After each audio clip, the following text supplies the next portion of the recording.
Ma'am Tamil புத்தாண்டுக்கு வந்து மீன ராசிக்கு எவ்வளோ பாசிட்டிவ் இருக்கு மேம்?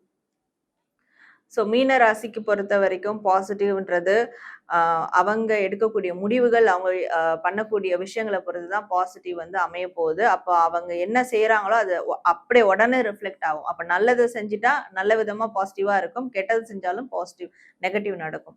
ஸோ அவங்கள சார்ந்து தான் அந்த பாசிட்டிவ், நெகட்டிவ் இருக்க போகுது. Okay ma'am. ஸோ அப்ப கண்டிப்பா இவங்களுக்கு நெகட்டிவ் அப்படின்னு நெறைய விஷயங்கள் இருக்கும். அப்படி எவ்வளோ மேம் பெர்சன்டேஜ் நெகட்டிவ் இருக்கு?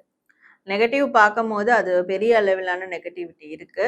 அது ஏன் அப்டின்னா, இவங்க நெகட்டிவா ஏதாவது செஞ்சுட்டாங்கன்னா, அந்த நெகட்டிவ் வந்து ரொம்ப வருஷத்துக்கு ரிஃப்ளெக்ட் ஆக வாய்ப்பு இருக்கு. அதனால நெகட்டிவ செய்யாம இருக்கிறது நல்லது. Okay ma'am. ஸோ அப்ப இவங்களும் யாரோ ஒருத்தவங்கள்ட்ட உஷாரா இருக்கணும். அப்படி ஏதாவது நபர் இருக்காங்களா?